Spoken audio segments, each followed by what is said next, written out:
Welcome back, everybody, to the next episode of the podcast. We've got a pretty fun episode here today. The NFL playoffs have brought us from 14 teams all the way down to 4. And along with that, the offseason has already started with all of the coaching changes around the league. We're going to start really talking about the NFL draft now that draft season is in full swing, along with, of course, highlighting the other sports as well and having some fun at the end. So, as always, I'm joined by Nick and Ader, if you want to say hi to everyone. Hello, everyone. Matt Patricia is the devil. He absolutely is. All right, let's not waste any time and let's get started. So when we last recorded, the playoffs were about to start. We were a few days off from the wild card round. We both made our picks, and so far I would say they've aged pretty well for the most part. Your Super Bowl is fully alive intact. Mine isn't really. I picked the Bills, and, well, they lost. I still have my winner alive, being San Francisco. So there are a few very interesting storylines of the first two rounds, but I feel like I would be remiss if I didn't highlight the emergence of the Lions. I feel like I have to be the one who goes over Detroit because we have won our first two playoff games since 1992. That was a while ago. If you were alive back then, say so in the comments. I imagine there won't be many people who fit the bill there. But the Lions have done it. They've made it to the NFC Championship, beating the Rams and the Bucks. Both games were awfully close, and there were points in each of them where I felt like I lost years off of my life. But the important part is the team won, and now the Lions are the biggest underdog left fairly comfortably. I think there's a world where the Lions get it done. Is it unlikely? Certainly. But it's possible. Everybody's been highlighting the Rams and the Bucks leading up to our matchups as two of the hottest teams in the league, but I think the Lions are red hot as well. Really, ever since that Saints game where we were up by a lot early and nearly lost, the team has been nearly flawless, minus quote-unquote losing to Dallas in a game that we absolutely should have won. And we've really seen Jared Goff play well in these big games. I think it's unquestioned at this point that he's going to get a long-term extension this offseason, and he deserves it. He has earned his stripes, and he has earned his opportunity to be the franchise quarterback. And I think the defense deserves a lot of credit as well. There have been some ups and downs on that side of the ball this year, but I think Aaron Glenn has done a good job calling the defense the last two games. Aiden Hutchinson has looked like a defensive player of the year type of player, really ever since the Dallas game. He has been the game wrecker that we've needed. And outside of inconsistencies within the secondary, the defense has played really strong. And even with the cornerbacks very much struggling at times, we've been able to get the job done. Now, San Francisco, I think, head to toe is the best team in the league. And if we do get by them, Baltimore or Kansas City is going to be especially challenging. I think Baltimore in specific because this defense has really struggled against scrambling quarterbacks, and the Ravens did beat the Lions by over 30 earlier in the year. So I think it's going to be an upwards battle for the Lions to take it all the way, but I think there's a world where it does happen.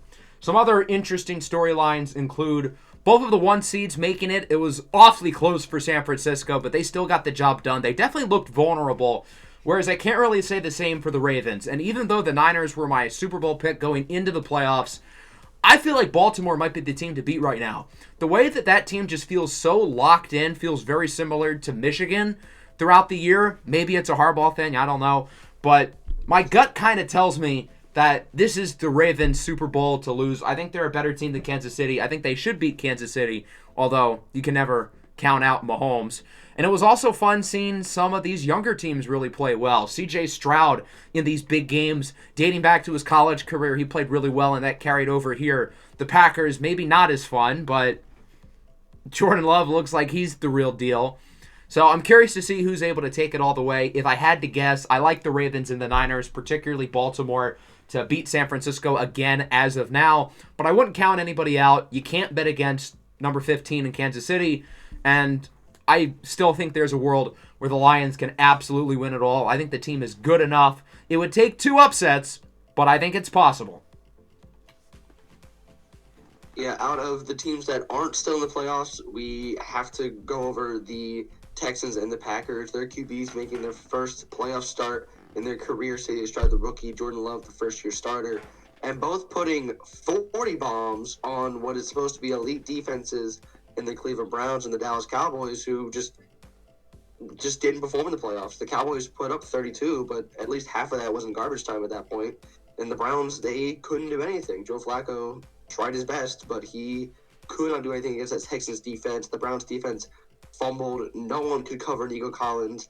No one could do a damn thing about anyone on the Packers offense. Aaron Jones scored 3 times, I believe. And Dak Prescott was not on his A game. And the other QB to make his first playoff start was Tua. This was his first playoff game, I believe. He was not healthy last year. They had, I don't even remember who they had. It was a whole nobody. But Tua in his first playoff game in the frigid Kansas City, -9 degrees, -20 with wind chill, whatever it was, he did not perform very well. He had one good deep bomb to Tyreek Hill that was a underthrown ball that Tyreek had to adjust and make 3 people miss to get in the end zone. But Tua was simply not good. The Chiefs defense just dismantled him. And now there's questions with the Dolphins about, do you want to pay Tua? It sounds like they are going to pay Tua. Chris Greer has come out and said they want to stick with him for now. I don't believe they're going to move on from him. But we'll see if Tua ends up being a winner or if he's a system QB, as people have said. I could go over the Eagles for an hour, but we weren't going to win this game. We've been atrocious since mid-November, something like that. We've lost 6 of 7. Our collapse after week 12 is a historic collapse that should be studied. I don't know what happened in that locker room. I don't know what has gone on in the mentality of this team, but they just didn't have the fight in them. They lost it all. Thank God Sean Desai is out the door. Matt Patricia is not being retained. He was on a 1-year contract. He's gone. And Brian Johnson today was announced that he will not be returning with the team, whether he gets hired somewhere else or he is just fired. One of the two, he's out the door. So the Eagles have to go find a new OC and a new DC for the second year in a row. Hopefully we get someone good. And I want to highlight the Packers a little more just because they were in that fight against the Niners all the way through. If it wasn't for maybe a missed kick, if it wasn't for Jordan Love making a Brett Favre-like pass, those 2 plays, the Packers probably win this game. Even if you miss the kick, Jordan Love definitely could have performed in that final minute or so drive. You throw it out of bounds or whatever, you still have plenty of time to go down the field, but he threw a bad pass. But if you don't make that pass, I think they could have definitely beat the Niners. And I think seeing the Niners not really perform all that well against the Packers kind of gives the Lions a bit of a chance. I don't think they're as much of an underdog as one might think. I still think the Niners will probably win, but I do really like the Lions' chance there to actually upset after seeing Brock Purdy not really perform very well against a Packers defense that for the majority of the year was kind of okay at best, but the Packers defense was very hot. I think the Lions defense is really hot, and I think it's just going to come down to if they can guard the Lions defenders. And the Chiefs squeaked out a win against the Bills in the frigid cold. Mahomes' first away playoff game in his career, and he gets it done. He got a little bit of help from Stephon Diggs, a little bit of help from Tyler Bass, but Mecole Hardman fumbled twice. There was a touchback. He had faced his own adversity. He fought his way through. You cannot count 15 out, but I'm going to count him out because I think the Ravens are going to be the Chiefs. I think the Ravens have been on a roll. They haven't lost a game with their starters in since early November, and we're almost in early February. So they are on a roll. I don't see a team beating them in a shootout. I don't see a team beating them defensively. Their defense is probably the best that's left, probably would have been best in the league. Their offense is ridiculous. Lamar Jackson, I don't think cannot be stopped. I don't think the Chiefs' defense, even how good it is, I don't know if they're going to be able to stop Lamar Jackson. They couldn't really stop Josh Allen. Josh Allen was phenomenal in the divisional round. He rushed for 2 touchdowns. He threw for 1. He was ridiculous. If you can't stop Josh Allen, you're not going to be able to stop Lamar Jackson. I don't know how they're going to be able to do that. I don't know how they're going to score on that Ravens defense. I would say Ravens-Niners, but I don't want the Niners to make it. I want some fun. I want to see Ravens-Lions. That's what I want to see. That's what I'm going to call out. I'm going to call my shot. I think the Ravens are going to win no matter what the matchup is. But Lions making it would just be really cool. Let's talk about the coaching carousel because there has been quite a bit of movement already. Since we last recorded, there have been 3 head coaching hires and still a handful of jobs still open. So Antonio Pierce is officially the head coach of the Raiders. Gerard Mayo is the head coach of the New England Patriots. And most recently, yesterday, Brian Callahan was announced as the head coach of the Titans.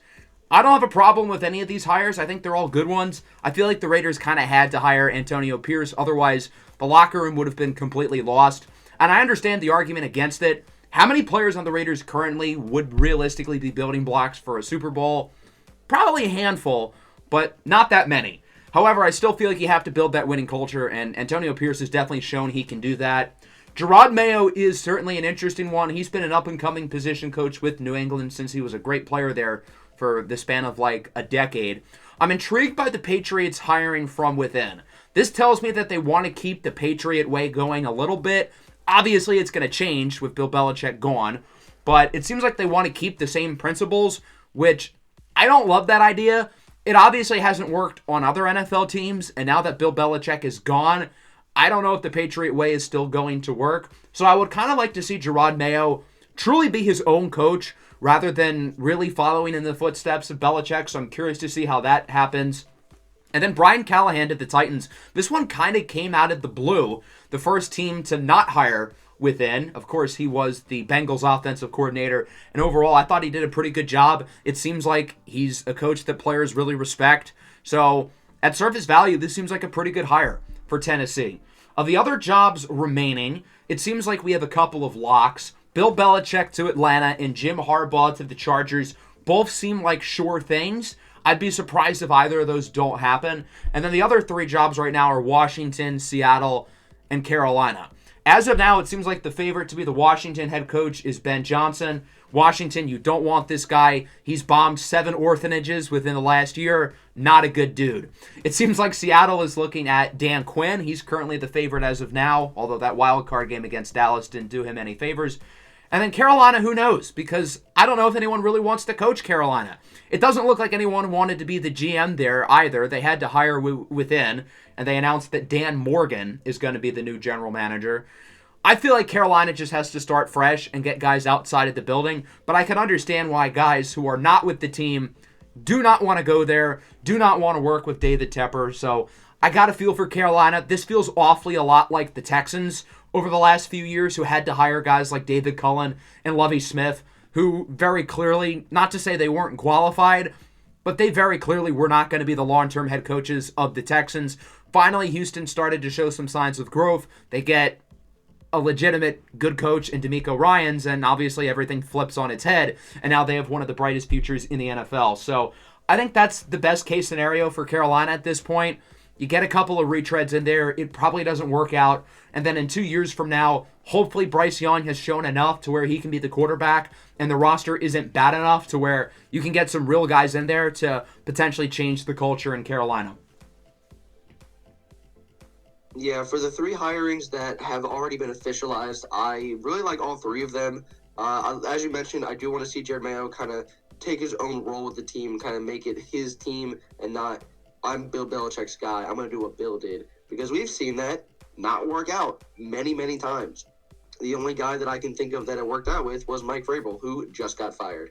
So I want to see him be able to take this team and make it his own. He's been talked about getting head coaching positions before, but it seems like for a while now that Jared Mayo has been in his contract that when Bill Belichick inevitably retired, resigned, whatever, that he would take over the spot. He was announced very quickly after the firing of Bill Belichick. So this has been in the moves for probably a few years now, or whenever Bill would inevitably leave. And I'm really curious to see how this takes off, to see what the defense looks like, and to see what he takes with the offense, and to see who ended up being the general manager, because Bill was the GM there. So the Patriots need to get a new GM, and we get to see them maybe draft for once in their life. Antonio Pierce has that winning culture. I really want to see what he's able to do. I think the Raiders have a lot of pieces. X Crosby, Josh Jacobs, Devontae Adams obviously are the main 3 that I think of. But I think they have a lot of other young pieces I think they could develop. I don't think they're ready quite yet. They definitely need to get a few more guys, especially a quarterback. But I do think they can perform. The AFC was not nearly as good as we thought it was going to be this year. And if it's somewhat the same next year, I think they could end up sneaking into a wild card spot. We saw the Steelers making it at 10-7. The Raiders, if they get a serviceable QB, maybe a Justin Fields of sorts, 10 games, then they'll be all good to go. Brian Callahan, I do like what he's going to be able to bring. I think getting an offensive-minded coach for your young QB is a good idea. I do think they need a few more weapons on that offense. Derrick Henry's probably going to be out the door, so maybe they like Tajay Spears, whichever it is. I always forget. But when it comes to the head coaching hirings that we haven't seen, I'm really curious to see what the Panthers do because Dave Canales, the Bucs OC right now, is the favorite to get that job. And I'm really curious to see where he goes because this is a guy who has been in the works for the past couple years. He was the Seattle OC last year who helped Geno Smith revive his career. He helped Baker Mayfield revive his career. I'm really curious to see where he can go. I like the idea of him going to Seattle. He was there for a good decade with Pete Carroll. Pete Carroll's out the door. It makes a lot of sense for Canales to take over his spot. But right now, I guess Dan Quinn's the head favorite right there. I would prefer them to go get Canales and then either keep Geno, let Geno kind of get back to who he likes, or go get a young QB, go draft a guy in the draft, maybe go get Justin Fields, who might be out the door. But if they want to stay from within, is Ejiro Evero, the Panthers DC. He's been one of, if not one of the best DCs in the league past couple of years. He was the DC for the Broncos in 2022, where they had a top unit. And this past year for the Panthers, they had a top 10 defensive unit. This Panthers team won 2 or 3 games, but they had a top 10 defense. Their offense was just terrible. So if they want to hire from within, I think Ejiro Evero would be a phenomenal pickup for them because he's just been a phenomenal defensive coach all year and could be a D'Amico Ryans type of guy where if you get a good OC, you can have a nice OC to be able to develop your QB, develop the weapons, fix the offense, and you get to keep the guy that's made your defense probably elite because that defense is really good with the pieces like Jeremy Chin, Frankie Louvu, J.C. Horn, Derek Brown's a top 5 D tackle probably. Brian Burns is a monster. They have a lot of pieces going on there. And then for the Falcons, Chargers, we'll probably see Bill Belichick go over there. We'll probably see Jim Harbaugh over in L.A. I am curious to see if it's true that Arthur Blank wants to get Bill Belichick and bring in all his pieces, bring in Matt Patricia, bring in the Joe Judge, bring in all of his type of guys. Because if you're going to bring in that kind of culture, I don't know if it's going to work out or not again. Because we've seen people do the Belichick way. But we haven't seen the Belichick way from Belichick himself outside of New England. I'm really curious to see if it works. We saw how bad Mac Jones became. I'm worried that if they go get a young QB, like a Jane Daniels type of guy, that it might not just work out. Because there's been rumors where Bill wanted to get rid of Mac Jones like his second year or something, but Robert Kraft told him no. So if Arthur Blank lets Bill Belichick do what he wants to do, I'm really curious to see what happens with that because it seems like there was a disconnect between Kraft and Belichick for the past decade almost, it feels. So I'm really curious to see what happens with Bill kind of being able to do everything his way. But if you get a guy like a Joe Judge or a butt chin type of guy for your offense, what's going to happen to Bijan, Kyle Pitts, Drake London? What's going to happen to those guys? Are they going to be able to perform? I have no idea, but I'm really curious to see where these last few head coach positions fill out. Okay, so with that, we are going to take a look into the NFL draft. We're going to go through a lot of position groups, and we are going to start with QB.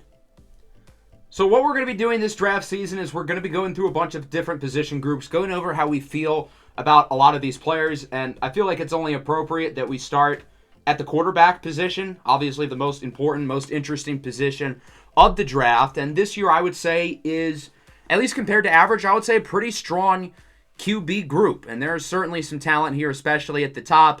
The top 2 to 3 picks in this draft likely will be QBs, and obviously that starts with Caleb Williams out of USC, and it seems like, at least on the outside, there's some questions about his character, some questions about his leadership, but everything that I've seen from sources is that NFL teams don't really see those same issues, and it probably is just people just looking to hate on a really, really good quarterback prospect.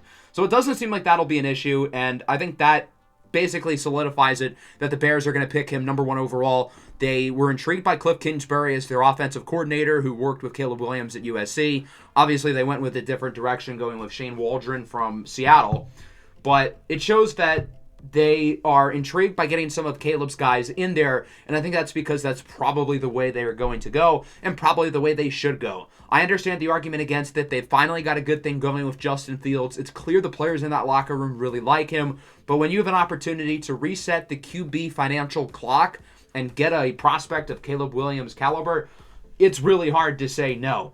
Caleb Williams is really the total package, and he is the modern prototype as an NFL quarterback because of his ability out of structure, under pressure. It's the reason why he won the Heisman as a sophomore last year with USC, and I think he would be getting more positive press this year if his team did not significantly underperform from expectations.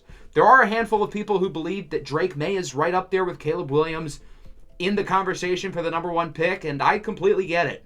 Drake May is really, really good. You can easily make the argument that he, other than Caleb Williams, is the best quarterback prospect since Trevor Lawrence a few years ago. Drake May is the prototypical size that you look for. He's got the athleticism, he's got the arm talent, and he can make plays out of structure, under pressure as well.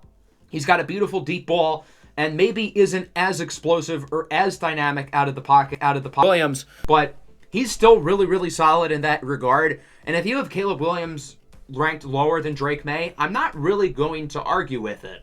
After that, I think, is where things get interesting. And I think right now, Jaden Daniels is probably the consensus third quarterback in this draft. He won the Heisman Trophy this year at LSU. And yes, he did have two probable first-round receivers with him. But Jaden Daniels was extraordinary this year. He's got the arm talent. He showed the ability as a runner. Certainly the most dynamic quarterback on the ground in this year's draft, and he really improved compared to what he was earlier in his college career. He's played a lot of football, dating back to as a true freshman with Arizona State, and those Arizona State teams always had weapons. Rashad White, Brandon Ayuk, he was college teammates with. That's how long he's been around the block, and he showed flashes early on, but he never really developed for a while, up until this year where he took a complete 180 with his trajectory, winning the Heisman Trophy, not really on NFL radars, to now being projected possibly as high as the third overall pick to New England.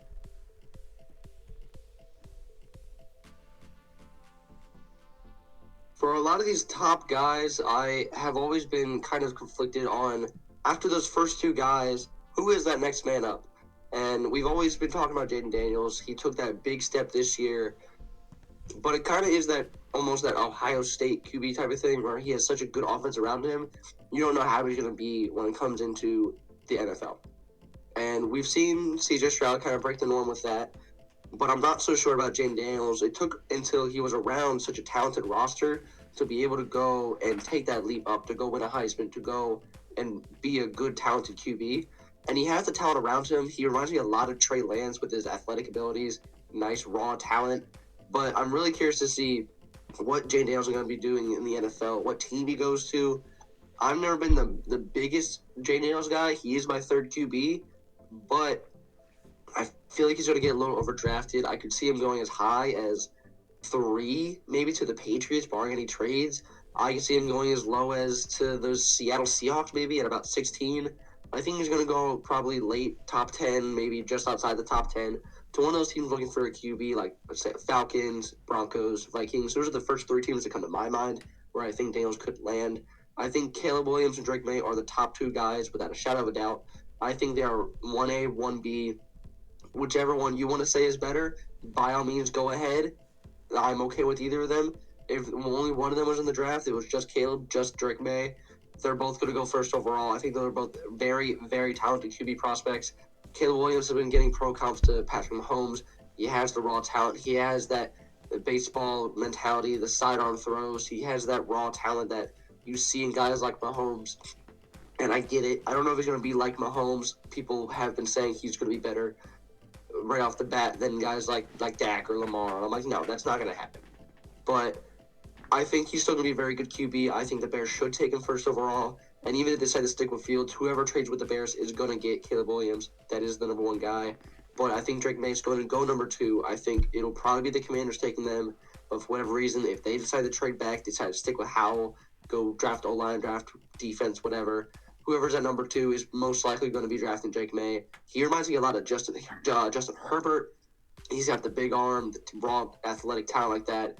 Not as much of a runner, but he can run if needed. But I do like what he's got to bring. And when you look at those, after those first three guys, you have guys like Michael Penix out of Washington. You have older guys like Bo Nix out of Oregon, and you have J.J. McCarthy out of Michigan. You could see them maybe sneak into the first round, more so Nix and Penix than anything. I'm not necessarily going to say they're first rounder guys. I think they're more day two guys. In McCarthy's case, I think he's more of a late day two, early day three kind of guy. I'm not high on him at all. I think Bo Nix could go to a team who's looking for a more pro-ready QB.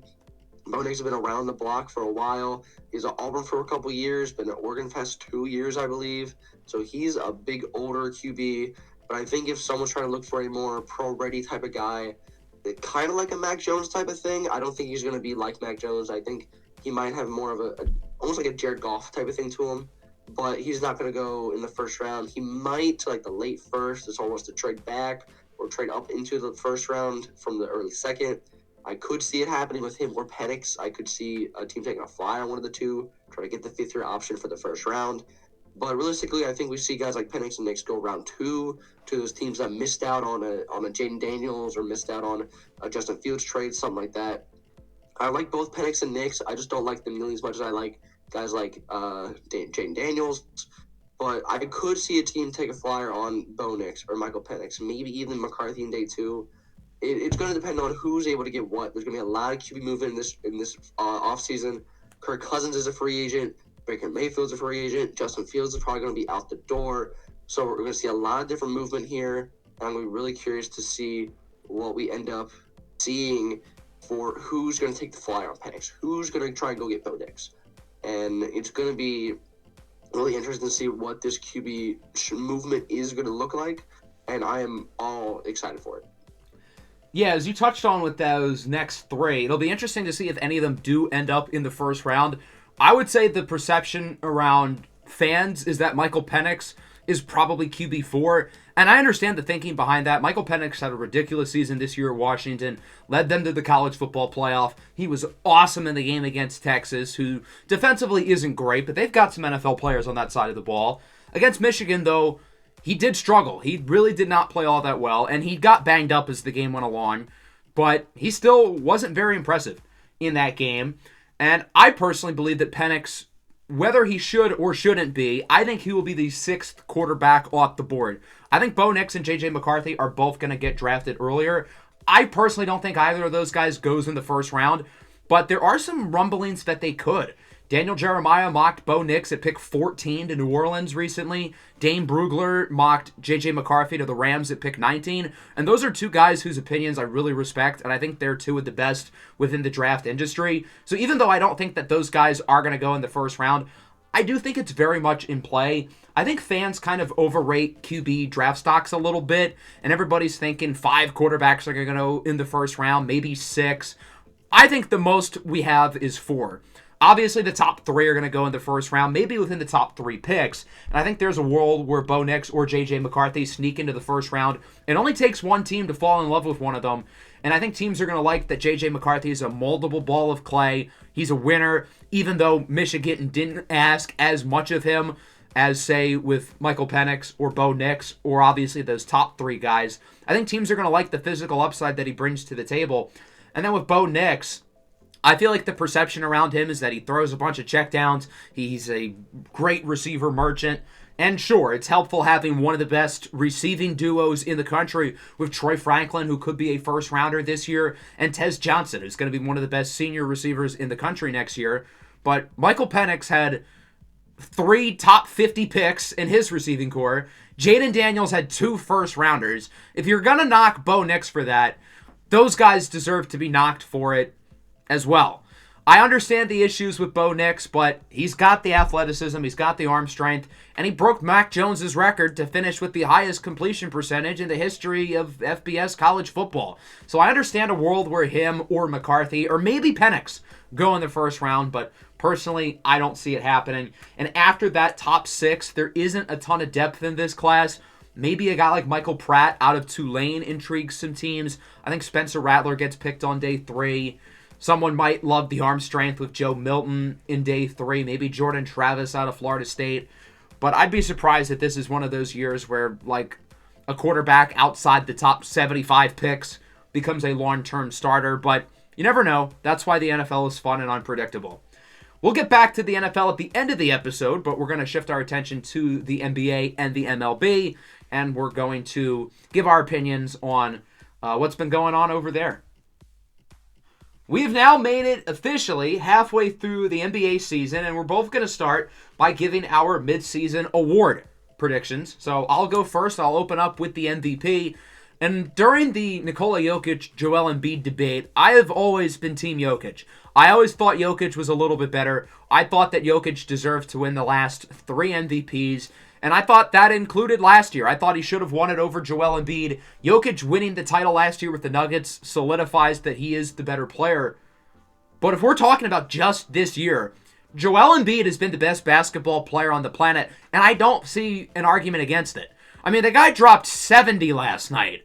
But even prior to that, he has been, in my opinion, the runaway choice for the MVP. He's having one of the greatest scoring seasons in the modern era. He was averaging 35 a game as of last night. That number maybe has gone up a little bit. I can't think of a season since 2019 James Harden where I have seen this level of prowess scoring the basketball. And Embiid is obviously not just a scorer. He's still a strong defensive player. He's really improved as a playmaker throughout his career, and the Sixers are winning. So I think Joel Embiid is the choice for the MVP. I think the only way he doesn't get it is if he doesn't play 65 games, which is the new rule for awards. If he plays 64 games and doesn't get it, that would be unremarkably stupid, but it looks like that would be the case. So hopefully for Joel's sake, he is able to play all of those games. Rookie of the Year is going to be interesting because for a while it felt like this was Chet Holmgren's award to lose. He's been the best rookie in the class, and he's doing it on a really good Thunder team. But Victor Wembanyama is catching him fast. Wemby has been playing out of his mind over the last month, and the way I view it, the Rookie of the Year award should go to the best rookie. Not necessarily a rookie who is contributing to winning as much as Chet Holmgren is. And I don't want to take anything away from Chet Holmgren, but if Victor Wembanyama stays at the level that he's playing at, he should win the Rookie of the Year, hands down. Let's look at the Sixth Man of the Year now. There are a few players who are really deserving of the award. I want to see where the odds are just to see who is currently the front runner. Hold on.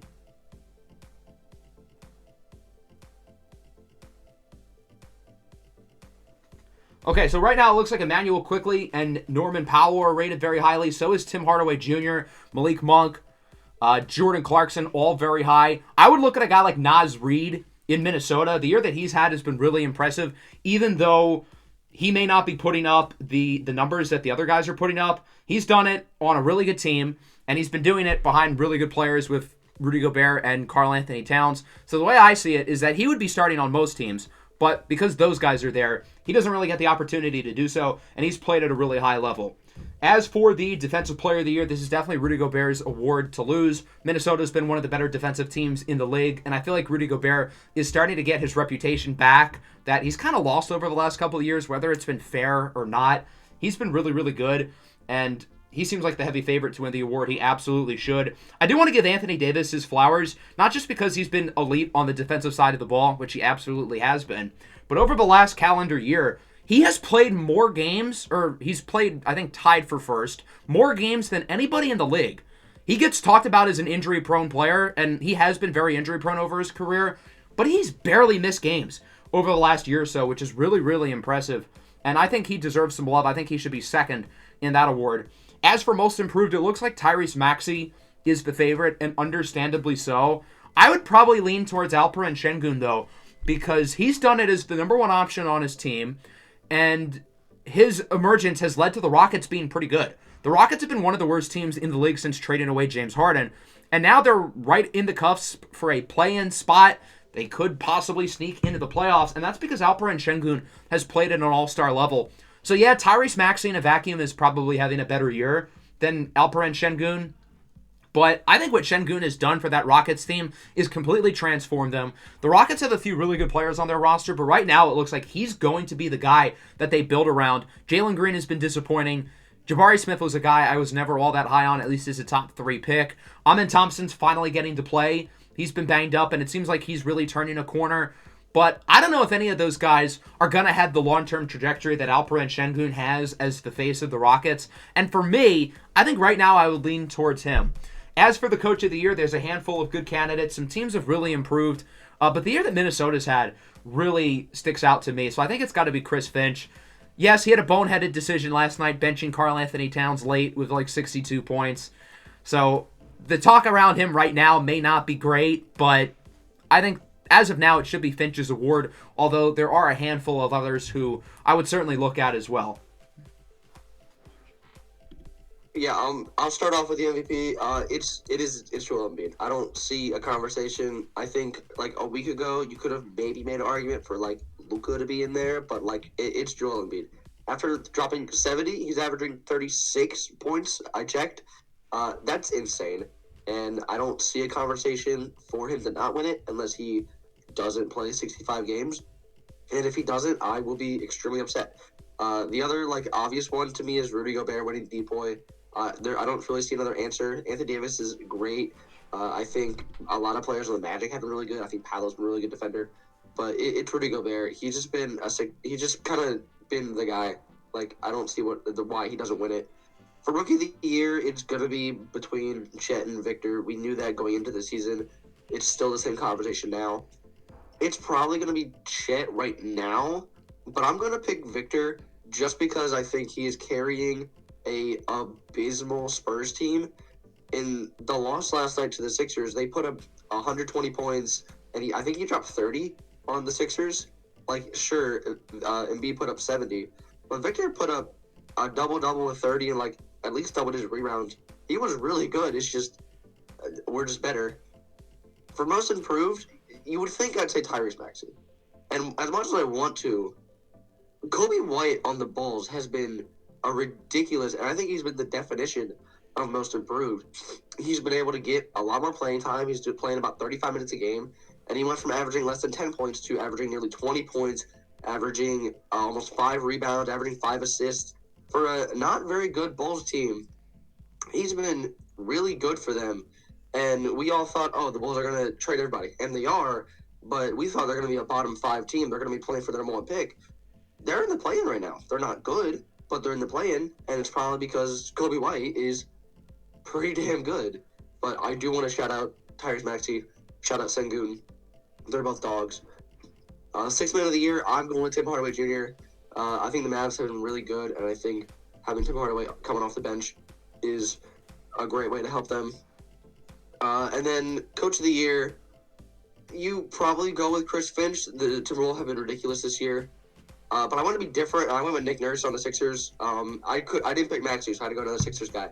And after having to deal with the drama that was the James Harden situation, Nick Nurse has turned this team into what looks like a very good team. And we've been able to get the rock to people that aren't named Joel Embiid. Tyrese Maxey's playing like an all-star. Tobias Harris isn't that bad. And we've learned to be able to spread the court, spread it all, get the ball to other players, and let Joel Embiid kind of almost be a playmaker in a way. He's not nearly as good as a playmaker as, say, Jokic, but he's been able to get the ball to other players, and instead of force-feeding one guy the ball, we can move the ball around, and he's been able to help this team to be a contender in the East. I don't think we're the top team in the East, obviously. The Celtics are right there, but we're right there having just about the same record as the Bucks, and we could be fighting for that 2 seed, right, getting above the Bucks, getting above the Cavs and the Knicks and all those teams. So I think Nick Nurse should be in that conversation. It's probably going to Chris Finch just because of what he's done, but Nick Nurse deserves his flowers. I want to highlight a few teams, good or bad, that I feel like deserve to be talked about more. I got to give a shout out to the Miami Heat. They made a really good move today, trading for Terry Rozier from the Charlotte Hornets, only giving up Kyle Lowry, who I imagine is going to be bought out, and a future first-round pick. Terry Rozier quietly has been really solid, and maybe it's empty stats playing on a bad Charlotte Hornets team, but this is a guy who can score in bunches. Miami's got another guy who can give them buckets, which I think is going to matter in the playoffs. Some other teams I want to mention include Cleveland. The Cavs have been super banged up this year, and they really started the year off poorly, but they have flipped a switch since the start of January. They've won 8 in a row, still battling through guys who are hurt.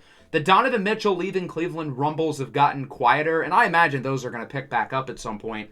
But Cleveland's right back up there with Boston, Milwaukee, and Philadelphia at the top of the East, as they are currently in 4th place. I think more people are starting to come around on the Clippers being really good, but since they've gotten James Harden, they've been really, really strong. And I'm not going to count on the Clippers to make a big run in the playoffs until they do it, but they have shown the signs of potentially doing it. It seems like as of now, James Harden probably has a home here for a while. That's easier said than done with him. We said that about Brooklyn and Philadelphia. Neither of those proved to be true. But it seems like the Clippers are in a pretty good spot. They re-signed Kawhi Leonard recently. Paul George will certainly be next. The Pelicans have also been really, really strong. They're currently in 6th. And that has been with Zion Williamson being honestly kind of disappointing. But the rest of that roster has really stepped up. Young guys like Trey Murphy have really emerged. Herb Jones's name is in trade rumors. I don't know why. I get offensively he's going to be kind of limited in the playoffs, but he's one of the best perimeter defenders in the league, and I think they're definitely going to need him. The Jazz have also been a surprise. They're 22-22, currently in 10th place. Will Hardy's a really underrated head coach, and that roster is producing. Once they trade Lauri Markkanen, and I still think it's going to happen, he's going to go for a fortune. I can understand the argument of them wanting to keep Lauri Markkanen and build around him long term, but this is Danny Ainge. The guy is obsessed with getting as many assets as he can. That's what he did in Boston. That's what he's done in Utah with the Donovan Mitchell trade. And now he's, I think, going to get a fortune of draft picks somewhere else. Maybe not this year, but within the next, I would say, year or two for Lauri Markkanen.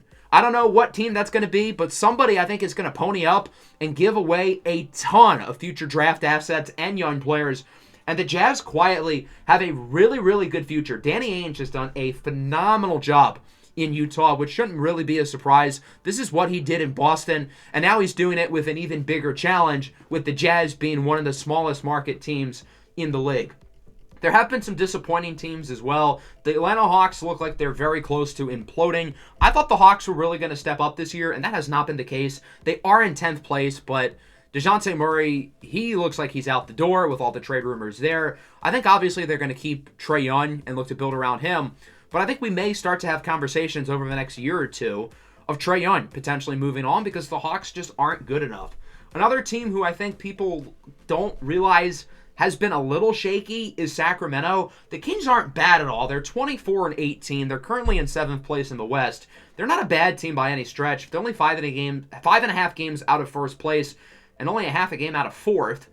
But the Kings have been inconsistent this year, and they haven't quite picked up from where they left off last year as the 3rd seed. Not to say like Fox and Sabonis have been bad. Those guys have been awesome. De'Aaron Fox has really stepped up. But I think the Kings are going to look to potentially get another star. They were rumored to wanting Pascal Siakam, but they wouldn't trade Keegan Murray, which I think is totally fair.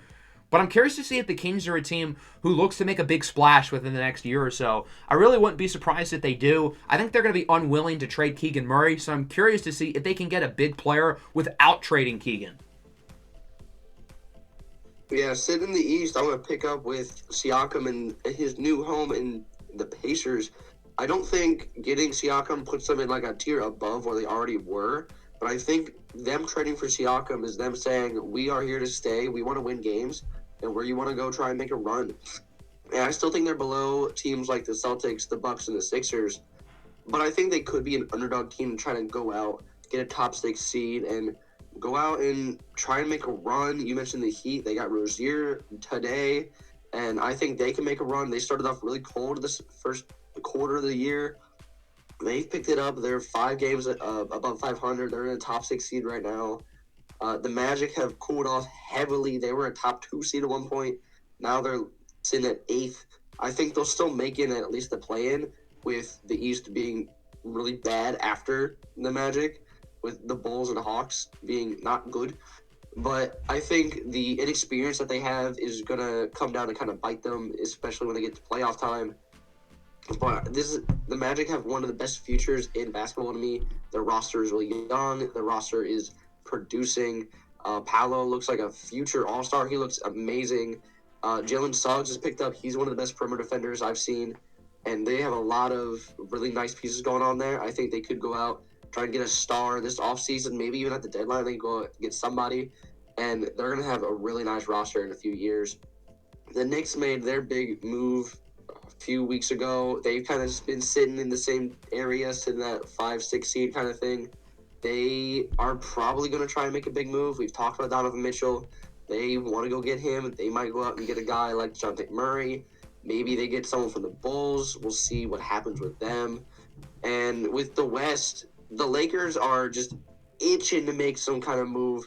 They want to make LeBron happy. They need someone else alongside him and Anthony Davis. Austin Reeves hasn't been amazing like he was last year. They need to get that third piece. And everyone's been talking about DeJounte Murray, which is probably what's going to happen. I wouldn't be shocked at it at all. They need a guy to kind of help lead the offense, and I think DeJounte Murray can do that. And I think they just want to make that move. They need to kind of step it up. They're sitting at exactly 500. They have the same record as the Jazz, which feels really weird if you told me this at the beginning of the year. But they need to go out. They need to make their move, and they need to be able to make a run in the playoffs. I think if anyone's going to make a run, it would be the Lakers, just because it's LeBron. Anthony Davis has been insane the past year. And I think if they get a piece like DeJounte Murray, you add him with Austin Reeves, AD, Braun, they're going to make a run. They made a run last year. They got walled out by the Nuggets. It happens. But I think they could go out and make a run. I think the Mavs are also looking to go get a piece. If they want to trade their future, they could go out and get a guy like Larry Markkinen. I don't think they have the assets to do it. He said he's going to go for a lot. I think he's going to go for an insane amount. It's Danny Ainge. He's going to do what he does. I think Lowry, if he does get traded this deadline, it's probably to the Thunder. They have the most to give. They have the most to get. And it's probably what's going to happen, if anything, whether it's this deadline or if it's next year this time. We'll see. But with the Thunder and to a lesser extent the T-Wolves, they have such young pieces that I'm worried what's going to happen come playoff time, if they're going to be able to perform. The Thunder haven't made the playoffs at all. I think the only person on the T-Wolves with real playoff experience is probably Rudy Gobert and Cat as well. But they don't have nearly as much experience in the playoffs as some teams like the Nuggets, the Clippers, the Suns, or the Lakers have. So I'm really curious to see what those two teams are going to perform like in the playoffs. We have not seen SGA in the playoffs really, and I'm really curious to see what him and Chet are going to look like come playoff time. Or we're just going to get to see the experienced teams like the Nuggets kind of roll through. And I want to give a quick thing to the Suns, who were really mid for a while, and now they have picked it up. They've won 6 in a row. They have picked up the pace. They're the 5 seed right now. They're a half a game behind 4, a game or 2 behind the 3 seed. They have picked up the pace. KD and Booker have been on a roll right now. I'm really curious to see how both the conferences pan out. I'm really curious to see how the West pans out. The West is really, really competitive, all the way up to probably the 12 seed could realistically make a run and get into the play-in, into the playoffs.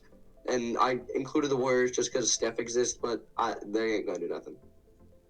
So before we move over to the MLB, we have breaking news as of about 20 minutes ago. The Milwaukee Bucks have fired first-year head coach Adrian Griffin. And at surface value, this might be a little bit of a surprise. They're in second place in the Eastern Conference, but things do kind of feel off with Milwaukee. And as I've been saying in previous episodes, it feels like they are comfortably below Boston in the Eastern Conference. So this move doesn't entirely surprise me. What does surprise me is the name that is currently the leading candidate to be their replacement is Sixer legend Doc Rivers. Do you have any thoughts on this? As soon as you mentioned this, I pulled up for the Woj post, and the first thing I see is trending is Doc Rivers, and I started laughing to myself at the thought of that. Well, as the known choker with Doc Rivers, they're going to get to a Game 7 against the Bucks and lose by 50. I'm going to call my shot now. Okay, it'll be interesting to see if they actually go that route or if they wise up and don't hire Doc Rivers. So with that, we're going to shift our attention to the MLB, and we are going to preview the AL East. The NFL draft is not the only thing around the corner. The MLB season will be kicking off within the next couple of months. Spring training is going to be starting up, I think, end of February. So we're getting pretty close, and we're going to preview the MLB season, going through each division and giving our thoughts and predictions with each team. So I'll go first. And the team I have winning the division as of now, this is subject to change, but I think I'm going to pick the Yankees to win the American League East. I think this is the year where they truly become back as a contender. They finished in 4th place last year and were really disappointing, but I think the spirit of that team will return with Juan Soto being added, and obviously he's a big-time player. I think they've made some solid other additions throughout the offseason. They just signed Marcus Stroman recently, which is kind of hilarious because Marcus Stroman and Yankees fans have certainly had their beef over the past few years, but Stroman is a solid pitcher. If those arms in that rotation can stay healthy, if they can get a healthy year from a guy like Carlos Rodon, I think that'll really open things up for them. In second place, I had the Baltimore Orioles. I think the Orioles are going to be the easy pick here, and I totally get it. But I also think they overperformed a little bit last year. If they win the division, I wouldn't be shocked one bit. This is a great young team with some elite young talent. But I think with the pitching staff that they had, they kind of overachieved winning 100 games, and they haven't really made many great additions to the staff, which does concern me a little bit, but I do expect a lot of those big-time bats to break out. Not having Felix Bautista, I would think, for most of the year is going to suck, though. In third, I had the Toronto Blue Jays with the contingency that they make another move. The Blue Jays have wanted to be aggressive. They've wanted to take a big swing. They were in on Ohtani. They were in on Soto. Neither of those things happened. I think they're going to be desperate and pay up for a guy like Blake Snell or Cody Bellinger, or who knows, maybe both. So I think the Blue Jays are going to be good enough to finish third. The Rays, for me, are going to come in fourth. Betting against the Rays is a terrible idea, and I don't feel good about it at all. But things spiraled downwards last year once they lost Wander Franco. They got swept in the playoffs last year, and they haven't really made many big-time additions. A lot of guys on that team have been rumored to be traded, such as Randy Arozarena. They've already traded away Tyler Glass now. They got some good pieces back from the Dodgers. But I don't know. I have a bad feeling this year for the Rays. And then the Red Sox are going to be in fifth. Very similarly to last year, the Red Sox aren't like a terrible team, but they're just victimed being in a great division. If they were in the AL Central, they'd probably get second or third. But for now, I had them slid into the 5 spot. Yeah, well, I think we're going to have very similar standings here. The name to look at is the Baltimore Orioles. But as you mentioned, they did not add as much as I thought they would. I thought their biggest weakness was the pitching. The only good pitcher I feel comfortable in is Kyle Bradish, who was, I think, 4th in Cy Young voting last year. He was really good. And maybe Grayson Rodriguez can finally break out at the age of, 27. But besides those two guys, there's no starting pitcher that I feel confident in. I thought they would go out and make a big move. I thought they'd go out and get a Blake Snell type of guy. But we haven't seen that yet. We haven't seen him sign yet. It's been a very slow offseason, but besides the big names in Shohei and Juan Soto, the now New York Yankee. We talked about it before, but Juan Soto going to the Yankees, to me, it's just the nail in the coffin that the Yankees are probably going to win this division, barring a disastrous collapse again. If you get Aaron Judge healthy, you get Juan Soto playing, even if he's just Padres Juan Soto, it's still a good player. So that way, either way, you'll probably win the division. I feel confident that this offense, along with the pitching staff, barring health, is going to be good enough to be able to win the division. They might not even win 100 games because I feel like the rest of the division might not be up to snuff as we once thought. But for the 2 seed, I'm going to go with the Toronto Blue Jays. I think they're going to make a big move. I think they're going to go out and get a guy like Cody Bellinger. Maybe they get a guy like Blake Snell.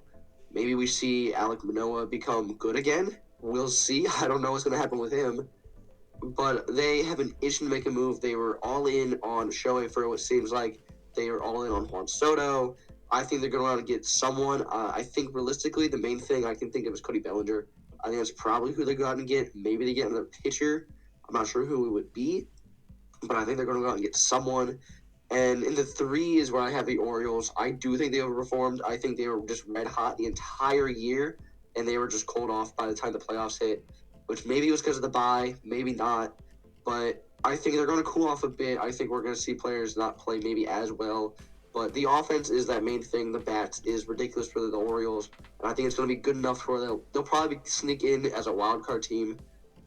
But with that pitching, I just don't trust the pitching whatsoever. You don't have Felix Bautista. Yonder Cano is going to be a great closer still, but he has no Felix Bautista. And again, the starting pitching for them is just not there. For the 4 seed, I have the Rays. I did think about putting them in as the 2 seed just because you don't want to bet against the Rays. It's the Rays. They get 90 wins every year. It seems like the past 7 years or something. But I think this is the year where they start to fall off, where we've seen all the trade rumors. We've seen Tyler Glass now go. We've seen the Reina trade rumors just because why would they pay their star players? I don't know. Maybe because the last time they paid a star player, he got arrested for some naughty things. So maybe they're hesitant to pay guys. But if they start to kind of slow down towards the start of the year, I could definitely see them start to dismantle the core, to trade all these pieces. But realistically, they're going to be probably sitting around 500 if I had to guess. I could see them winning 85 games, maybe sneaking in if it's a slow AL this year. And then for the 5 seed, I do have the Red Sox. They're probably the worst team out of the 5. I could see them being better than the Rays if the Rays do just ship house and get rid of everybody.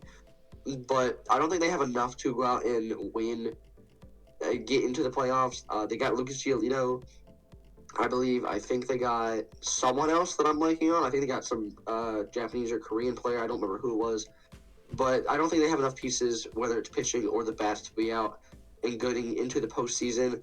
It's going to be a long time, I feel, until they're ready, just because they have a lot of pieces there. They have Rafael Devers, Trevor Story still on the roster. But besides a few of those guys, I don't trust a lot of the players on there. So I don't think they're going to be able to do too much. All right, with that, we will go to our fun and game segment, and we will be bringing back something that we've previously done that we've had a lot of fun with. So before we wrap up the episode, we will be doing NFL trivia. We've each come up with 7 questions for the other person that they're going to have to answer. So I will go first. Your boy CJ Stroud was the youngest quarterback since 2000 to win a playoff game when they beat the Browns in the wild card round. Who is the second youngest quarterback since 2000 to win a playoff game after Stroud? Okay. I know I was looking at rookie QBs to win playoff games. We've talked about this in streams before. I believe it's Joe Flacco. Wacko for Flacco is incorrect. He's quite a bit lower. It's not Flacco. Okay. There's probably one more recent then, because I know he won one as a rookie. So there's got to be a more recent rookie. Oh, Brock Purdy? Brock Purdy is 4th. You're close, but no. How old was he? Jeez. Brock Purdy would have been 23. Oh, he was just an old rookie. Okay, what rookie won a playoff game? I was looking at this list like 2 hours ago. Okay. Flacco won a playoff game. I don't think it says 2000. Big Ben was a rookie, but he might have been a bit older. I'll tell you this. Big Ben is 3rd. 3rd. Okay, where was Flacco? Flacco is he's quite a bit down. He's 20th. Albeit, there's a lot of repeat players. Like, Ben Roethlisberger's here 5 times. Oh, I'm sure. Okay, youngest player to win a playoff game was CJ Stroud. Okay, last year, who won a playoff game? Brock Purdy was a rookie. Who was his second year? It's not Jalen Hurts, no. He was at least 23 by that time. Yeah, it's not Jalen Hurts. No, it's not. It's definitely not Jalen Hurts. I feel like it's youngest QB. Yes. Okay. Who? I'm just trying to think of just rookies who have done it. Was he a rookie at the time, or was he a second year? He would have been in his second year. Is it more recent, or is it 2000? It happened between 2000 and 2010, but you're obviously going to know who this is. Okay. Okay, Joe Flacco was a rookie. I don't think Drew Brees won a playoff game. I don't think Phillip Rivers won a playoff game. Who was just a young guy to win games? Michael Vick, maybe? Bang. Michael Vick. There he is. I found this question before I found the irony of Michael Vick being the answer. Oh my god, Jesus Christ. But yeah, it is Michael Vick. Alright. Michael Vick, baby. Alright. I started a little easy. Oh, okay. I like easy. Who has the most passing yards in a postseason game, and what game was it? Oh. Tom Brady in Super Bowl 52? There it is. You Okay. get 505, I believe. Yeah, I blanked at first, but that makes a lot of sense. All right, number 2.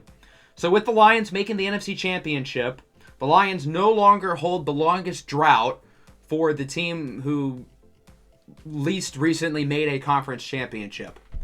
Who is now the holder of this prestigious honor? Okay. I didn't see the conference championship, but I did see who has the longest drought from winning a playoff game, and that was the Dolphins. Is it the Dolphins? It's not the Dolphins. Not the Dolphins. It'd be really funny, but is it the Cowboys? No, but they're close. Okay. I think they're second in the I know my NFC. teams. Second in the NFC, okay. Commanders maybe, or Redskins, whichever. Yep, Washington is the answer. So Washington played against the Lions in the 93 NFC Championship game. So technically it's been a tie, but now it's no longer a tie since obviously we made it this year. That's funny. I like that. All right. I'm going to stick with just most of things. Who has the most receiving touchdowns in a postseason game? And if you can figure it out, what game was it? Was it Gabe Davis in the 13-second game? It is Gabe Davis. He had 4 in that game. Yeah, that was wild. Bro got that one quick. If it wasn't Gabe Davis, I would have no idea who, for what it's worth. Okay. I don't even remember who it was. That game was like a 15-player tie with like 3. He's the only one That makes sense. 4. Okay. So, going back to the Lions have never lost a playoff game at Ford Field. We're 2-0. There are 4 other teams who have never lost a playoff game at their home stadium. Who has won the most amount of playoff games at their current field without having lost once? Okay, what stadium got built recently? The Vikings with Bank of America? Minnesota lost last year to the Giants. In That they Minnesota. did. You got me there. Okay. What stadiums got built recently? I don't think the Raiders have played a game in their stadium. That Would is it be correct. them? There are 5 teams who have never hosted a playoff game in their current stadium, and the Raiders are one of them. All right. The Rams and SoFi? I don't think they've lost there. The Rams are third. They're 3-0. Good guess, but not the answer. I'd say the team that has the most wins without losing. Yes. Okay. I just need... What stadium's been built recently? That's the biggest question. It's definitely not the Eagles. Lincoln Financial is old. AT&T's ancient. I don't think it's not any of the NFC North teams. It's not the Chargers. They don't make the playoffs. I'm trying to think of just newer stadiums, but they can't be that new thanks to the Rams. Ooh, is it the Seahawks? Seattle is incorrect. Their most recent loss, let me see if I can find it. The 2020 wild card round. I could not tell you who they played against off the top of my head. They played the Cowboys. Oh, yeah, they did. That's That was right. the first time they got past the wild card for the first time in like forever. Okay, there you go. Yeah, that seems right. I was gonna look at teams and just like rattle some off. The Bills Stadium's old. Is it Bills the just lost there Ravens? 2 days Wait a ago. minute. Is what? The Bills lost there 2 days ago. It's definitely not them. Yeah, it's definitely not them. Would it be the Ravens though? It is not Baltimore. Their most recent home playoff loss probably would have been 2019 in the divisional, yes, against the Titans. The Lamar they lost to MVP the year. Titans, yeah.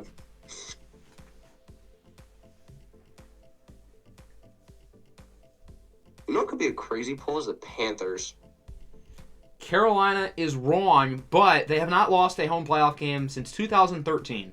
The perks of not making the playoffs for most of this decade. But that wasn't a bad guess. God, what? What other team could it be? It's... Okay. I know the Texans haven't lost there, but do they have the most? The Texans most recently lost at home in the 2018 wild card. Oh. Okay. This is This is something. The Colts, maybe? The Colts' most recent home loss, wow, that's a while ago, the 2010 wild card. Jesus Christ.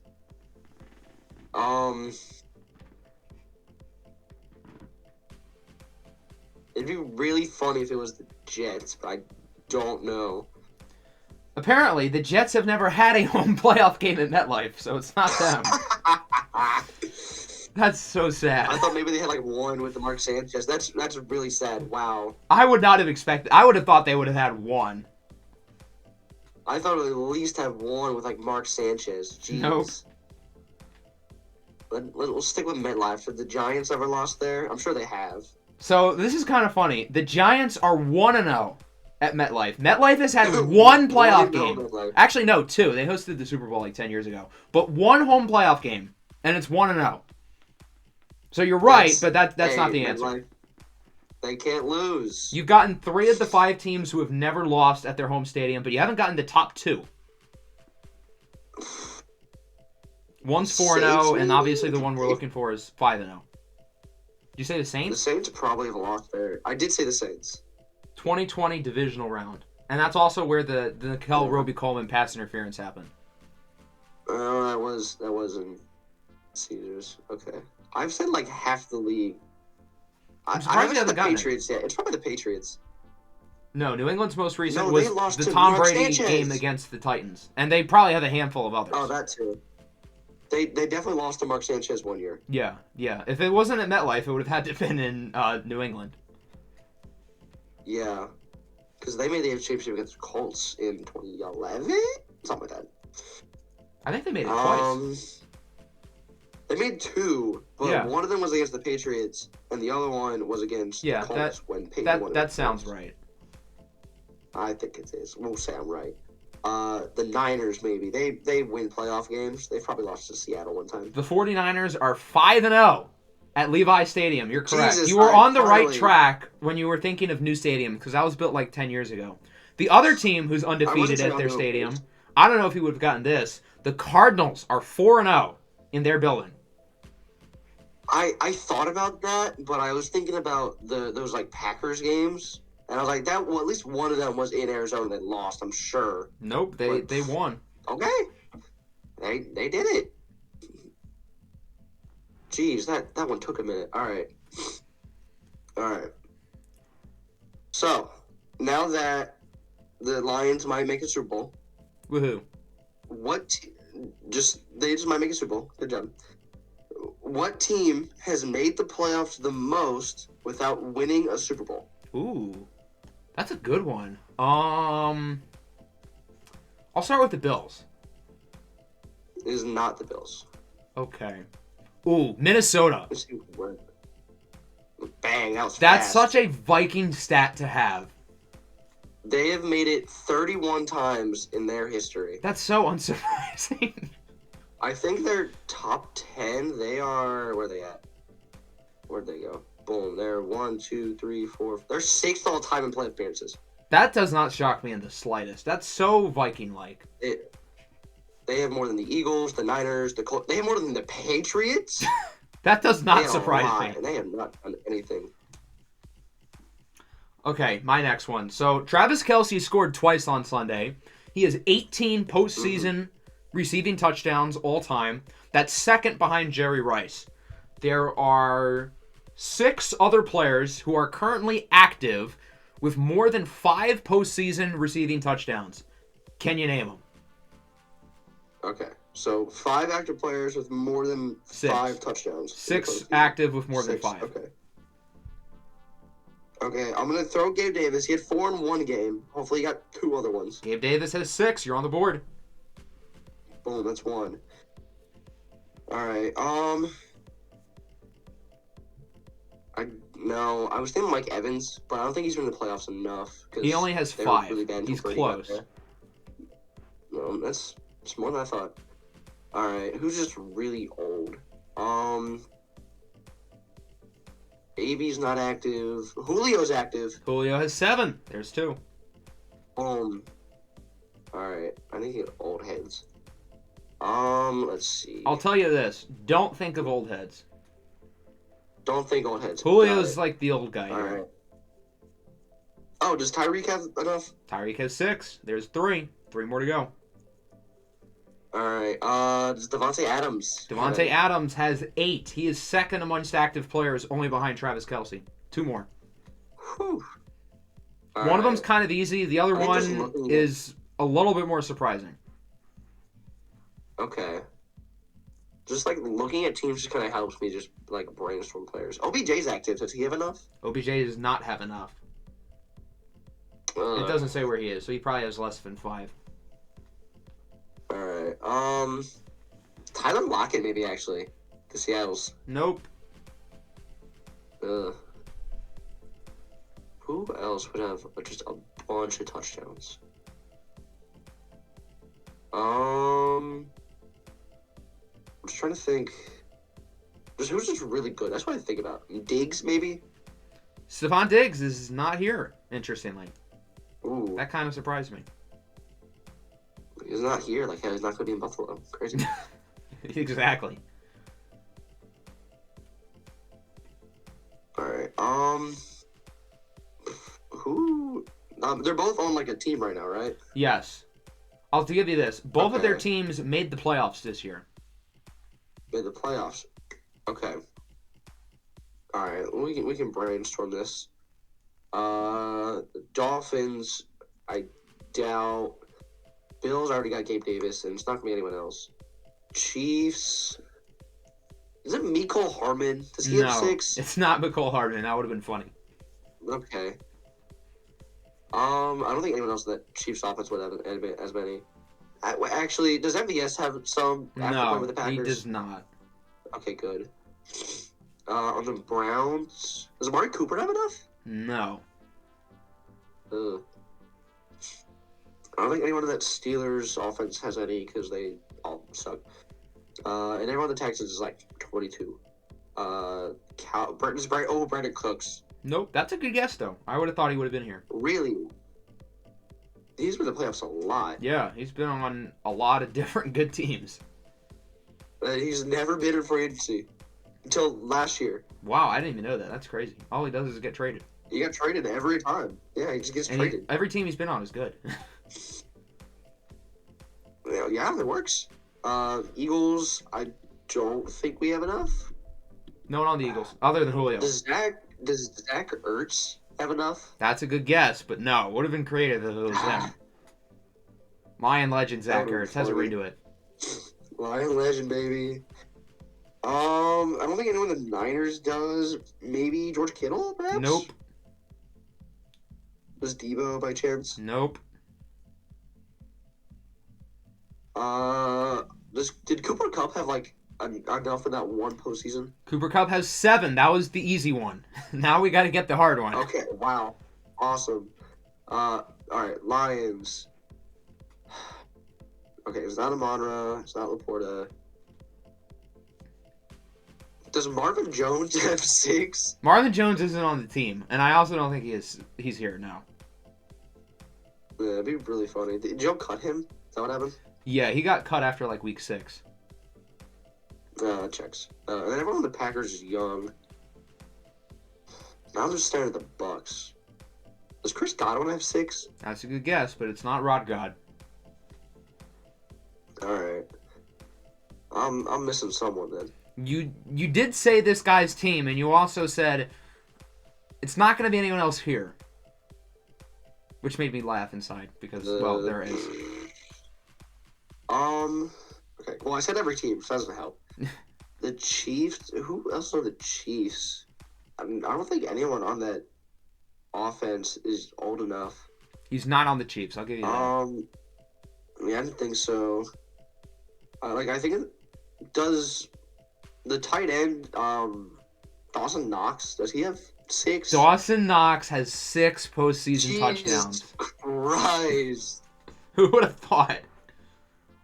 that's insane. He's good. Yeah, apparently. They're gonna replace him. All right, we're on what? My 4th one. Yeah, number 4. I think I might have went a little too easy. I feel like I'm just doing terrible now. What was the highest combined scoring playoff game? I'll start with Super Bowl 52. I don't think it's going to be that because we already had a question with that. It is not, but they're up there. Okay. Is it recent? It's since 2010. Okay, so then I can get it. You can get it. You know of this game. Did Patrick Mahomes play in this game? He did not. Okay. Is it the Joe Flacco game in Denver? That's up there, but no. Okay, that was a fun game. I'm trying to think of what are some instant classics? What about Super Bowl 51? It's not. Again, it's up there. Okay. What about Super Bowl 57? That was not there. Neither team Really? scored 40. I'll tell you now, it's not a Super Bowl. Okay. I'm surprised that game wasn't there. What, 38-35? That's 73 points. That's a lot. But it wasn't Yeah, Super but Bowl. 52 was 41, 38 or something. Okay.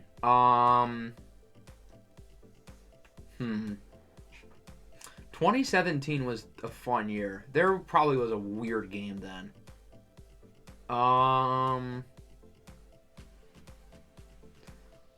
Did Tom Brady play in this game? Tom Brady did not play in this game. Okay. No Brady, no Mahomes. So that cuts out half of the super relevant playoff games. Ugh. Tricky. Can I get a conference by chance? This is an NFC game. An NFC playoff game. Okay. Well, that's probably why it's not Brady and Mahomes.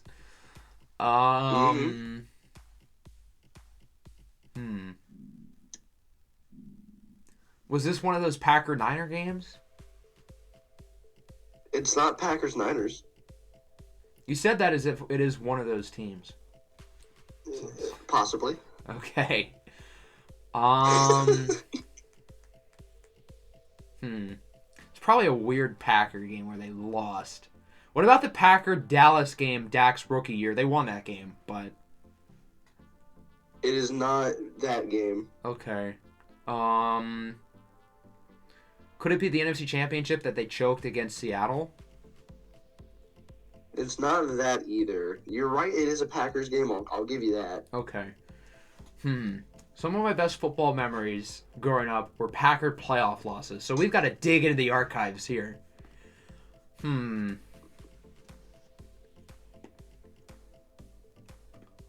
This isn't a loss, but what about... Oh, this would be a loss. What about the game where they lost to the Giants? The year the Giants won it all in 2011. No, but you're getting closer year-wise. Okay. Did they play the Niners in the NFC Championship the year the Niners made the Super Bowl with Colin Kaepernick? Or was that New Orleans? I feel like that was the Packers. I'm not sure, but it's not that. Okay. Yeah, we already said it's not the Niners. There's no Niners. Let me try to think of teams they could have played against. It's not going to be the Eagles. I can't think of another super relevant Dallas game. It's not Washington. I don't think it'd be the Giants. They played a couple times early. It's not the Lions. It's not going to be the Vikings. The one time they played the Bears, it was super low scoring. We know it's not the Niners. The Cardinals game. The Larry Fitzgerald game. The NFC 2010 wildcard game? No. I was talking about 5 years later. The 2016 game? Yeah. No. Is it the 2010 wildcard game then? It is the 2010. I don't remember that game at all. That was the overtime game. I think this might have been that Larry Fitzgerald one. I think. That was recent. This is a wild card game. This is 2010. I feel like I kind of remember it now. Made the Super Bowl. This is the year the Cardinals made the Super Bowl. So that'd be 2008, 2009. But I guess close enough. This was 2010. The Packers lost 45-51. Jesus Christ! I don't remember this. This game went into OT. Cardinals scored in overtime. I don't think Aaron Rodgers got the ball. And There's 1,000 combined yards of offense. It was a ridiculous game. I think this might have been that the Larry Fitz game that you're thinking of, and you're just getting confused with the other game because there's two different Cardinals Packers. The Larry Fitz game I'm thinking of was like the Packers like had a Hail Mary at the end of regulation, and then it went to overtime. The Cardinals got the ball, and Larry had like 3 big plays. That was recent. So I think you're thinking of 2016. This is 2010. They had 2 different ones. Good for you, Larry. All right, my next question. So I have a couple more playoff-related questions, but since it's draft season, I do have one related to the draft. In honor of Nick Saban retiring, of course, he's had a lot of first-round picks in his tenure. Can you name the last 10 players from Alabama to go in the first round? And I'll give you this. It's easier than it sounds. Yeah, it sounds easier than I think. I just got to dig deep. All right, 2023. Bryce Young. Mm-hmm. That's one. How far back does this go? Does it get back to like 2019 where like it does not go back very far at all. Okay, I figured as much. All right, who else went in the first round last year? That was Bama. Jalen Carter was Georgia. Bernard Smith is Georgia. Who else? Brian Branch was a second rounder, so that's not it. I'm blanking. Bijan was Texas. Was Gibbs Bama? Gibbs was Bama. There you go. Gibbs is Bama. Let's see. Is there anyone else that I can think of that went last year? There's no one popping out at me that went last year. It might just be those 2. I'll give you this. There's one more last year. Oh, no. Yeah, Willie Anderson. Yeah, there you go. All right. So there's 3. 2022. That's 3. All right. 2022. This is Trayvon Walker year. I think they had a tackle, which would be Evan Neal. Mm-hmm. There's 4. They gotta have a receiver. They always have a receiver. Who was a receiver that went this year? This was George Pickens' year. He's not Bama. J-Mo. That's another one. Yep, there's 5. I didn't know if that was a guess or not, but yeah, there you go. No, J-Mo's in there. King J-Mo. 5. Mr. 2 catch, 13 yards, Jameson Williams. Okay, so there's no more for 2022. I'll give you that. And then 2021, okay. I miscounted. You got to give me the last 11, not 10. That's fine. All right. 2021, this is QB year. So Mac Jones is in there. Yep, you're at 6. This was the Jalen Waddle, Devontae Smith year. 7, 8. Mm-hmm. 8. 3 more. Was Najee Harris this draft too? Yep, there's 9. 2 more. Okay. There's probably an edge in there somewhere. No, Pat Surtain. Pat Surtain's 10. There's 1 more. This is the hardest one. Oh God. But you'll know who it is. Alright, I can just probably go in pick order. 1 was Lawrence, 2 was Wilson, 3 was Lance, 4 was Kyle Pitts, 5 was Brain. That was Jamar Chase. That was Jamar. Then Waddle and Sewell. And then 8 and 9 was J.C. Horn and Surtain. And then 10 was Smith. 11 was Fields. 12 was Parsons. Who was 13? I think that was that might have been Verrett Tucker. He would have. I think he would have been 14. 14, and then 13 would be Rashawn Slater. Mm-hmm. I think actually. Yep. Who the hell was 15? 15 was Mac. I'll give you that. 15 was Mac. Yes, I knew that. And then 16. That might have been. Zayvon Collins. I think he was 16. Man, I can do this easy. I can't name one guy. Jesus, who at 17? There's probably nobody. Jesus. Oh my God, it's Alex Leatherwood. Alex Leatherwood's the answer. Yep. Oh my goodness. What a guy. He's one Isn't he on the Bears now? I believe he is still on the Bears, yeah. Nope, he got cut. He's a free agent. Oh, good for him. I checked. He didn't play at all this year. That does not surprise me. I'm not surprised. All right. My sixth question. I lied. So, at the end of the Super Bowl, there's an award for Super Bowl MVP, and there have been six players to have won it more than once. Can you name all of them? It's funny you say that because my next question is also Super Bowl MVP related. I thought we were going to have the same question, but we don't. But this means you also saw the list. So I have to come up with a new question. I saw some sort of list. Okay, I'll say this. My question was going to be the 5 most recent non-quarterbacks to win it. My list didn't have I didn't look at a list of every winner. Oh. I just Googled every guy who won it more than once. Okay, well, I guess get to thinking on my next question then. Obviously, Brady and Mahomes. Yep. How many were there? 6? There's 6. You got 4 more. Okay. I don't think it would be anybody else super recently. Drew Brees won 1 ring. Peyton Manning only won the MVP once. What about Troy Aikman? He is not there. I think they got Emma Smith a lot there. He might have only gotten 1. What about Terry Bradshaw? Terry Bradshaw's in there. Joe Montana's got to be there. Wait, he would probably work. What about Jerry Rice? Montana's there. Jerry Rice is not in there. Okay. I guess he would have won it once. So 2 more. If Jerry Rice didn't do it twice, then no other non-quarterback would have done it twice, I would think. Roger Staubach? Nope. Bart Starr. There's your old guy, yep. Mm-hmm. So there's 1 more. There's 1 more, and it's more recent. Oh. Okay. Oh,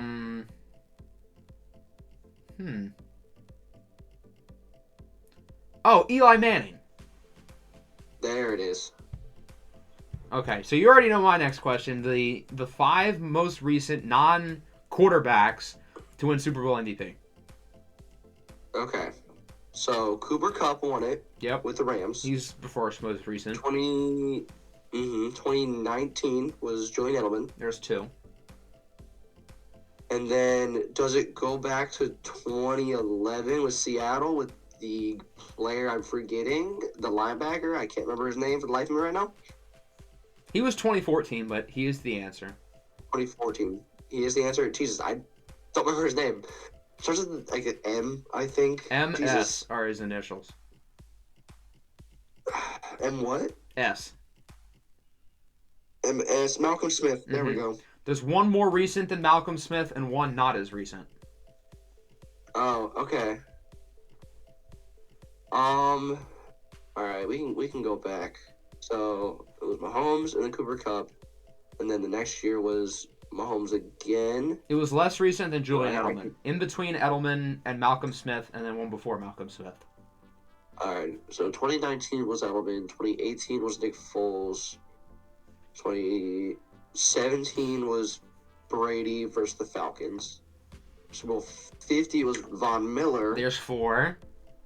1 more. And then you said there was 1 before. Before Malcolm 2014, Smith. yes. All right, 2014 Malcolm Smith. 2013. Why am I blanking? That's the Malcolm Butler year, right? No, Malcolm Butler, he didn't win the No. MVP. He was the year after Malcolm Smith. Right. So then that Super Bowl that I'm thinking of, that's before Broncos, Seattle. So that's 2014. So 2013. Brain. Why am I forgetting this one? Was this? No, that's 2011. That was Packers, Steelers. That's 2011. Did James Harrison win in 2010 for his fumble 6? He did not. You're on Okay. the right track, though. 2011, I'm assuming it was Rodgers. Yes, Rodgers won his. And then, who was that year after? I'm blanking in that, middle. Was that one of the Giants years? Yes, which obviously, as we know, Okay. Eli won both. That's Eli Manning. I'm blanking on like that 2012 year right there. I'll tell you this. That year is not the answer. That was Wacko for Flacco. Okay, that's Flacco. And then I'm blanking on someone. Jesus.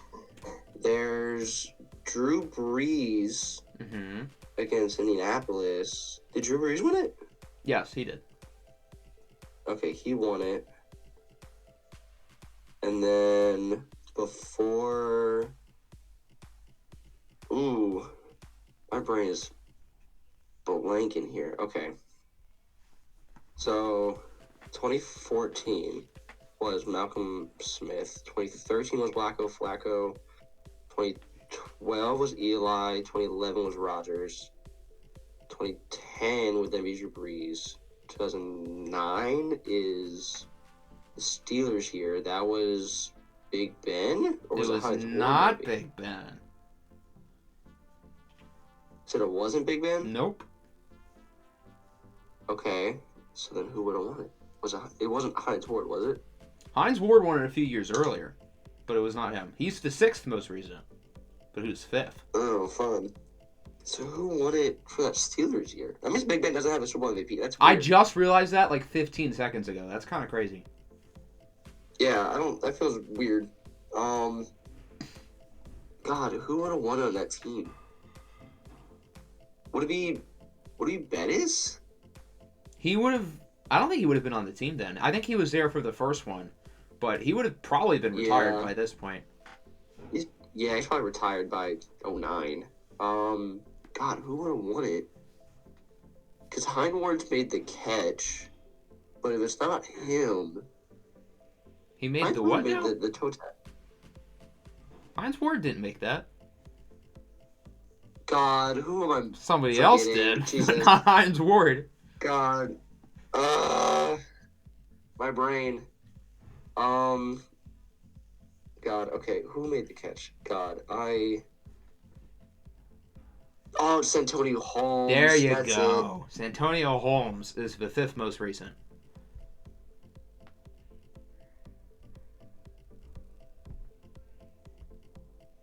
All right, this is my last one. This is a bit more difficult. So, for career postseason sacks, Ooh. can you name the top 3 players? Postseason sacks. Von Miller, I'll start with. Von Miller is not in the top 3. Okay, what about Bruce Smith? I feel like he'll be there. Bruce Smith is 2nd. All right, there's one. Ooh, Frank Clark might be there. That's like the weird one. Frank Clark is 3rd with 13 and a half. Who's 1? This is probably the hardest one. Mm-hmm. I'll start with I'd say Frank Clark is the harder if he got it fast. What about Michael Strahan? I don't think it'd be him. This is not Michael Strahan. He's got 9.5. Okay. Well, that's not a bad guess. This number 1 guy is 16, by the way. Damn.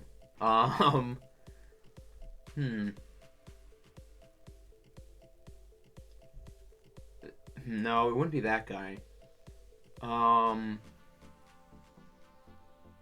It's not like Jared Allen, is it?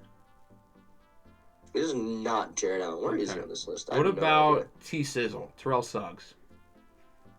He is 4th. Ooh. How recent was this guy? Like in the last 15 years? He's more like late 90s, 2000s kind of guy. Okay, that's doable. When I always thought of him, I never thought of him as like a pass rusher. Oh. I thought of more like a linebacker kind of guy. Okay. Well, the name I had in my head was, what's his face? Derek Thomas on the Chiefs, but it wouldn't be him, would it? They weren't good enough. No. Okay. So who was good in like the late 90s? That was like Broncos, Packers, Falcons had some good years, Minnesota. The Rams, the Titans.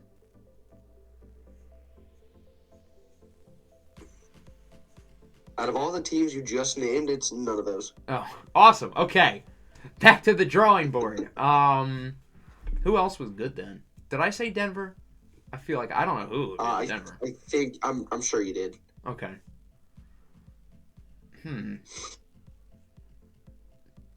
Is this guy like a Hall of Famer by chance? He's not in the Hall of Fame. No. Okay, I gotta dig, clearly. You've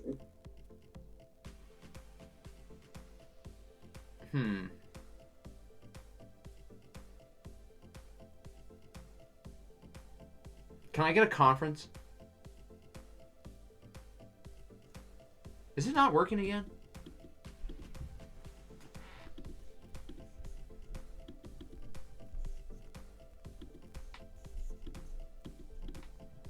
Is it working now? It wasn't working. I was gonna say. Oh, no. Now it's good. Okay. I don't know if you heard me ask for a conference. It is the AFC. Okay, who is good in the AFC? It's not going to be anyone in the East. Could it be someone on the Steelers? Probably not. It's not Ray Lewis, is it? No, it's not Ray Lewis.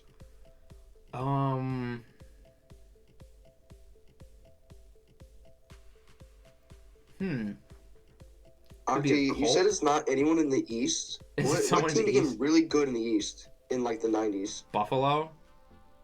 No. Late 90s, 2000s. New England? There you go. Oh, dear. Who was on like New England in the early Brady years? The early Brady years, baby. Oh. I can only think of like Vince Wilfork, Rob Ninkovich. It's not going to be them. Nope. Who else was like a good defensive player on that team? I know Ty Law was really good, but he played corner. Yeah, it's not Ty Law. Okay, I think I need another hint. I'm stumping. I know recently, I think this guy was in headlines because I think he did a really bad thing. Hold on, what did he do? Oh, boy. Oh, Willie McGinnis. There it is, baby. Wow. Yeah, you're right. I wouldn't have thought of him as a pass rusher. That makes sense. Yeah, I always thought of him as like a coverage linebacker, but like on like his Pro Football Reference, he's been listed as like a right D end a few years. He had 11 sacks his second year. He was a pass rusher. Okay, that makes sense. Okay, I've got one more on me. So, another one? Oh, joy. So, when Brian Callahan got hired by the Titans yesterday, I found out that Brian Callahan, interestingly, was the longest tenured offensive coordinator. The next longest tenured would have only been hired in 2022, which is a handful of guys. So that got me to thinking, who would be the longest tenured defensive coordinator? And there's two who would have been hired in 2019. Can you name them? Okay. So they got hired and they stayed with that team, right? They're still on this team. They're still employed. Okay. So, Jesus. Okay, Wink got fired this year, so it's not Wink. He got hired like 2021.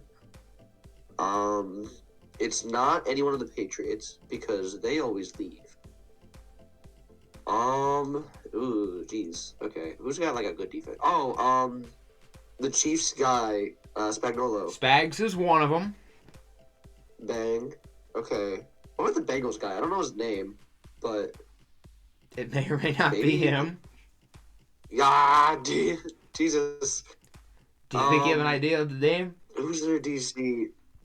I'm not gonna get the name. I'm not gonna think of it. His name is Lou Anarumo. Okay, I knew the answer at least. I got there. Yeah. Okay, you did good there. Do we have any more questions, or is that the end of the road? I did all my 7. Okay, so that means we're done. That'll wrap up trivia. We both had some good moments and some bad moments there, but at least you finished off strong. I couldn't get Willie McGinnis for the life of me. If you got anything before we wrap it up, feel free. I got nothing. I just hope the Eagles don't sell whoever the hell we hire for OC and DC, and I hope Matt Patricia doesn't have a job. I hope he doesn't either. All right, so that'll wrap it up. More draft content, more podcast episodes coming out pretty soon. So, yeah, hope everyone enjoyed. Peace out.